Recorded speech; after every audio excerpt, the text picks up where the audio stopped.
Hello friends, வணக்கம் and welcome to EMIS பேசி Tamil kitchen. இன்னைக்கு நம்மளோட சேனல்ல என்ன பார்க்க போறோம் அப்படின்னு சொன்னா, வாழ்க்கையை வேற லெவலுக்கு மாற்றக்கூடிய மீனாட்சி அம்மன் வழிபாடு இந்த மாதிரி பண்ணி பாருங்க. அதாங்க பார்க்க போறோம். வாங்க வீடியோக்குள்ள போகலாம். இது நிறைய பேரோட வாழ்க்கையில நடந்த அப்புறம் என்னோட சொந்த அனுபவத்தை வச்சு தாங்க இந்த வீடியோ போடுறேன். வாங்க வீடியோக்குள்ள போகலாம். அதுக்கு முன்னாடி ஒரு சின்ன விஷயங்க. நீங்க பண்ணக்கூடிய ஒவ்வொரு லைக் தான் எனக்கு பண்ணக்கூடிய ஒரே ஆதரவு சப்போர்ட். நான் இப்ப ஒவ்வொரு வீடியோ போடுறதுமே ரொம்ப சிரமப்பட்டு போடுறேன். லைஃப்லயுமே நான் ரொம்ப ஒரு கிரிட்டிக்கலான சிச்சுவேஷன்ல தாங்க இருக்கேன். அதனால பாருங்க, உங்களால முடிஞ்ச அளவுக்கு என்னோட வீடியோ லைக் பண்ணி சப்ஸ்கிரைப் பண்ணிக்கோங்க. வாங்க வீடியோக்குள்ள போகலாம். நான் மதுரையில இருந்தப்ப கஷ்டம் கஷ்டம்னா அவ்வளோ ஒரு கஷ்டங்க. அடுத்த வேளை சாப்பாட்டுக்கே வழி இருக்காது. உழைப்பு உழைப்பு உழைப்பு அவ்வளோ ஒரு கஷ்டப்பட்டேன். ஆனா உழைப்புக்கேற்ற ஊதியம் கிடைக்கல. நான் வேலைக்கெல்லாம் போகலைங்க. வீட்டுல இருந்து தான் என்னால முடிஞ்ச கைத்தொழில் பண்ணிட்டு காதி கிராப்ட்ல போயிட்டு கொடுத்துட்டு வருவேன். இந்த காதி கிராப்ட்ல கொடுத்தோம் அப்படின்னு சொன்னா அது உடனே நம்மளுக்கு காசு கிடைக்காதுங்க. அது எப்படின்னா, அது எப்ப வித்து முடிக்குதோ அதுக்கு பின்னாடி தான் பில் போட்டு கொடுப்பாங்க. அவ்வளோ ஒரு ரொம்பவே கஷ்டமான சூழ்நிலை இருந்தேன். எப்படி பிள்ளைங்களை வளர்க்க போறோம், எப்படி நம்மளோட லைஃப் போக போகுது, பெரிய கேள்விக்குறி மட்டும்தாங்க இருந்துச்சு. அந்த டைம்ல பாத்தீங்கன்னு சொன்னா, திடீர்னு எங்க அம்மாவும் இறந்து போயிட்டாங்க. அப்ப நம்மளுக்கு ஒரு ஆறுதல் சொல்றது கூட யாரும் இல்ல. பிள்ளைங்க வந்துட்டு சின்ன சின்ன பிள்ளைங்களா இருந்தாங்க. அப்ப அவங்களையும் நான் வளர்த்து ஆளாக்கணும், படிக்க வைக்கணும், ஃபீஸ் கட்டணும், வீட்டு வாடகை எல்லாமே இருந்துச்சுங்க. என்னோட கஷ்டம் கடவுளுக்கு மட்டும்தாங்க தெரியும்.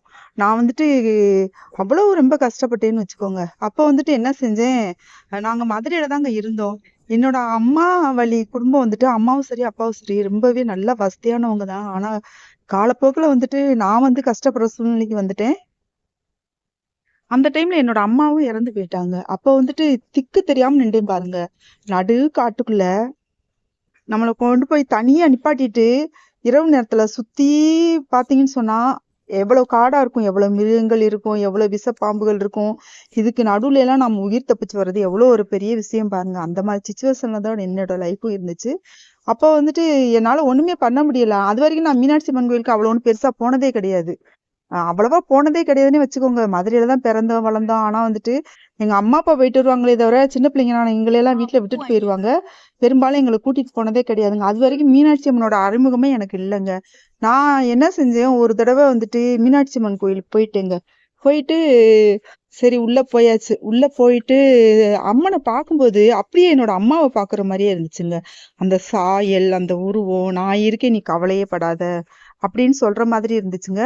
அப்ப என்ன எரியாம அம்மனை ஆனா அந்த அளவுக்கு எனக்கு பார்த்ததான் ஞாபகம் இல்லை. அதான் சொல்றேன், மதுரையிலே இருந்திருந்தாலும் அவ்வளவா கோயிலுக்கு போயிட்டு மீனாட்சி அம்மனை பார்த்ததா எனக்கு அந்த அளவுக்கு ஞாபகம் இல்லைங்க. ஒரே ரொம்ப சின்ன பிள்ளையா இருக்கும்போது கூட்டிட்டு போயிருப்பாங்களோ என்னமோ தெரியல. ஆனா அந்த டைம் முதல்ல எங்க அம்மா இறந்து கொஞ்ச நாள் கழிச்சுட்டு எனக்கு ரொம்ப மனசு கவலையாவே இருந்துச்சுங்க. ஆல்ரெடி குடும்ப கவலை வேற, அப்புறம் அம்மா இல்லைன்ற கவலை வேற.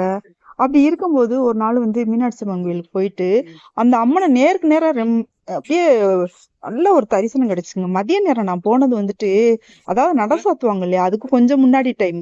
அந்த டைம்ல நல்ல ஃப்ரீயா சாமியை பார்க்க முடிஞ்சுங்க. நல்லா கூட்டம் எல்லாம் இருந்துக்கதான் செஞ்சுச்சு. ஆனாலும் நல்ல சாமியை பார்த்துட்டு அப்படியே என்ன எரியாம என்னோட கண்ணுல இருந்து கண்ணீர் கொட்டுதுங்க.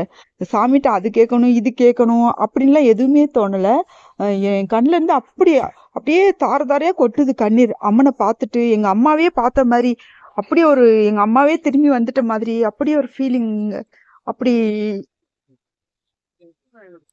அப்புறம் நான் சாமி கும்பிட்டுட்டு வந்துட்டேங்க. அடுத்து பாத்தீங்கன்னு சொன்னா என் மனசு அங்கேயே ஈர்க்க தொடங்குச்சு. நம்ம அம்மா இருக்காங்க, நம்ம தாய் மீனாட்சி தான், நம்மளுக்கு எல்லாமே அவங்க பாத்துக்குவாங்க அப்படின்ற மாதிரி எனக்கு ஒரு எண்ணம் வர ஆரம்பிச்சிருச்சு. அப்புறம் என்னோட லைஃப்ல மட்டும் இல்லாதங்க, மத்தவங்களோட லைஃப்லயும் பாருங்க. மீனாட்சி அம்மன் கோயிலுக்கு போயிட்டு வந்தாலே அவங்களோட வாழ்க்கையில ஒரு மாற்றம் நிகழும். நீங்க மீனாட்சி அம்மன்கிட்ட போய் அது வேணும் இது வேணும் கேட்கவே தேவையில்லைங்க. நீங்க போய் அந்த அம்மனை நேருக்கு நேரம் இன்னும் ஒரு வாட்டி பார்த்துட்டு வந்துட்டாலே போதுங்க. பார்த்துட்டு அந்த அடுத்து ஃபர்ஸ்ட் போனோடனே முக்குருணி விநாயகர் தரிசனம் பண்ணணுங்க. அங்க முக்குருணி விநாயகர் இருக்காரு. அங்க முக்குருணி விநாயகர் அந்த கற்பகிரகத்துல இருந்து கொஞ்ச தூரம் தான். அங்க இருந்து பார்த்தாலே தெரியும் அம்மனோட கற்பகிரகம் இருக்கு இல்லையா, அதுக்கு முன்னாடி நின்று நம்ம பார்த்தோம்னாலே தெரியும். நம்மளுக்கு வலது கை பக்கம் திரும்பி பார்த்தோம்னா வலது கை பக்கம் பெரிய முக்குருணி விநாயகர் இருப்பாரு. அவரை வழிபாடு பண்ணிட்டு அடுத்து வந்துட்டு மீனாட்சி அம்மனை போயிட்டு நீங்க வழிபாடு பண்ணிட்டு வாங்க. அது இது எதுவுமே கேட்க தேவையில்லைங்க. அம்மன் வந்து நம்மளோட தேவைகள் அவங்களே வந்துட்டு நிறைவேற்றி வச்சிருவாங்க. நிறைய அனுபவங்கள் இருக்குங்க மீனாட்சி அம்மனுக்கு. எனக்கு வந்துட்டு தெய்வத்துக்கும் மனிதருக்குமான பந்தம் கிடையாது. அவங்க வந்து என்னோட அம்மாவாவே நான் நினைக்க ஆரம்பிச்சிட்டேன். அதே மாதிரி நான் போய் கேட்ட பொழுதெல்லாம் நான் போன பொழுதெல்லாம் என்னென்ன பெரிய பெரிய பெரிய பிரச்சனையில இருக்கணும், அந்த பிரச்சனையெல்லாம் அப்படி அப்படியே சால்வ் ஆக ஆரம்பிச்சிருச்சுங்க. அப்ப அந்த பிரச்சனையே இல்லாம போறது மாதிரி ஆயிடுச்சு. ஒவ்வொரு டைம் நான் மீனாட்சி அம்மன் கோயில் போய் நிக்கும் போது மனவேதனையில, மனசு கவலையில போய் நிக்கும் போதெல்லாம் பாத்தீங்கன்னு சொன்னா என்னோட ப்ராப்ளம் எல்லாமே அந்தந்த டைம்ல என்னென்ன ப்ராப்ளம் இருக்கும்.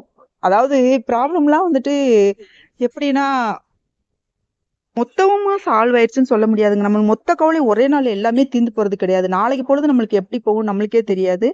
ஆனா எனக்கு அப்ப என்ன ஒரு பெரிய பிரச்சனையில இருக்கணும் அது எல்லாமே அப்படியே சால்வ் ஆயிருங்க. அதே மாதிரி நான் ஒரு சில நேரம் ரொம்ப மனவேதனையில இருக்கேன்னா நான் பெரும்பாலும் கோவிலுக்கே போக மாட்டேங்க. நான் கொஞ்சம் மனசு கொஞ்சம் ரிலாக்ஸா இருந்தா மட்டும்தான் போவேன். பெரும்பாலும் நான் ரொம்ப ரொம்ப மோசமான மனக்கவலையில இருந்தேன் அப்படின்னு சொன்னா நான் போக மாட்டேங்க. ஆனா அந்த டைம்ல எல்லாம் பாத்தீங்கன்னு சொன்னா என்னோட நினைவுகளா இல்ல உண்மையிலேயே அந்த அம்மன் வந்து கனவுல வந்தாங்களான்னு தெரியாது. கனவுல வருவாங்க. யாராவது ஒரு பெண் ரூபத்துல வந்துட்டு எனக்கு வந்துட்டு ஆறுதல் சொல்லுவாங்க. அந்த அளவுக்கு வந்துட்டு மீனாட்சி அம்மன் வந்துட்டு என்னோட உயிரோடயே கலந்த தெய்வம். மீனாட்சி அம்மன் வந்துட்டு நீ ஏதாச்சும் ஒரு பிரச்சனையா இருக்கு, ஏதாச்சும் ஒரு கஷ்டமா இருக்கு அப்படின்னு போய் அவ முன்னாடி நின்னு வேண்டிட்டாலே போதுங்க. இப்ப நம்ம பாத்துக்கிட்டு இருக்க வந்து மீனாட்சி அம்மன் கோயில்ல இருக்கிற புது மண்டபங்க. புது மண்டபத்துக்குள்ளதான் இப்ப பாத்துக்கிட்டு இருக்கோம் நம்ம. அப்படி வந்துட்டு உங்களுக்கு எவ்வளவு ஒரு பிரச்சனை இருந்தாலும் நீங்க கலங்கி நிக்க தேவையே இல்லைங்க. நீங்க தூர இருந்தா கூட பரவாயில்ல. ஒரு தடவையாச்சும் நீங்க வந்து மீனாட்சி அம்மன் கோவிலுக்கு போயிட்டு வாங்க. உங்களோட கஷ்டம் கவலை எல்லாமே இருக்க இடம் தெரியாம போயிருங்க. இந்த முறைப்படி நீங்க வந்து வேண்டி பாருங்க. ஒண்ணுமே வேணாம். போயிட்டு முக்குனி விநாயகரை வணங்கிட்டு அடுத்து வந்துட்டு மீனாட்சி அம்மனை வணங்கிட்டு அடுத்து சிவபெருமான், அதாவது மீனாட்சி அம்மனை வணங்கிட்டு தாங்க மீனாட்சி அம்மன் கோவில்ல சிவபெருமானை வணங்க போனோம். சிவபெருமானை வணங்கிட்டு அடுத்து சுத்தி நிறைய தெய்வங்கள் இருக்காங்க. துர்க்கை அம்மன் இருக்காங்க, சரஸ்வதி இருக்காங்க, அடுத்து காளியம்மன் இருக்காங்க, அடுத்து ஆஞ்சநேயர், இப்படி நிறைய தெய்வங்கள் இருக்காங்க. முருகன் இருக்காங்க. சிவலிங்கங்களே நிறைய இருக்குங்க. எல்லாத்தையுமே நீங்க வணங்கிட்டு ஒரு தடவை போயிட்டாலே நம்மளுக்கு வந்துட்டு ஒரு அரை நாள் பொழுது கரெக்டா தேவைப்படுங்க. மீனாட்சி அம்மன் கோயில் போயிட்டாலே நல்லா நீங்க பொறுமையா எல்லா தெய்வங்களும் நீங்க வணங்கிட்டு வாங்க. உங்களோட பிரச்சனை எதுவா இருந்தாலும் சரி, அப்போதைக்கு நீங்க எந்த ஒரு பெரிய கஷ்டத்துல இருக்கீங்களோ அந்த கஷ்டம் வந்துட்டு உங்களுக்கு வந்துட்டு கட்டாயமா தீருங்க. இது என்னோட சொந்த அனுபவத்துல உள்ளதாங்க நான் போடுறேன். அடுத்து பாத்தீங்கன்னா எனக்கு தெரிஞ்சவங்களுமே அந்த டைம்ல நான் என்ன பிரச்சனை இருக்குன்றதே எனக்கு அக்கம் பக்கத்துல இருக்கவங்களுக்கு, நெருங்கின சொந்தக்காரங்களுக்கு எல்லாமே தெரியும் இல்லையா? அப்போ வந்துட்டு அவங்களே பாப்பாங்க, என்ன இந்த பிள்ளை போகுது கோவிலுக்கு போகுது, ஆனா அப்புறமேலுக்கு இந்த பிள்ளைக்கு அது அது பிரச்சனை எல்லாம் சால்வ் ஆயிடுது அப்படின்னு சொல்லிட்டு அவங்களுமே பார்க்க ஆரம்பிச்சுட்டு என்னைய காப்பி அடிச்சு நிறைய பேர் அப்படியே கோயிலுக்கு வர ஆரம்பிச்சு மீனாட்சி அம்மன் கோயிலுக்கு போக ஆரம்பிச்சுட்டாங்க. அந்த நாள பாருங்க. நீங்க அப்போதைக்கு என்ன ஒரு பெரிய பிரச்சனையில இருந்தாருங்க அது வந்து கட்டாயமா வந்து சால்வ் ஆகும்.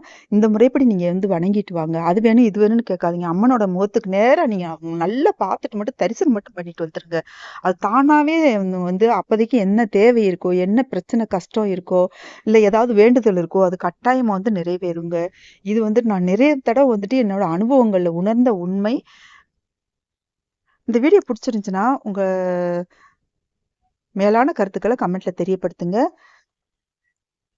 சப்ஸ்கிரைப் பண்ணிக்கோங்க. உங்களுக்கு தெரிஞ்சவங்களுக்கு வந்து ஷேர் பண்ணுங்க, லைக் பண்ணுங்க. Thank you so much. Take care. By.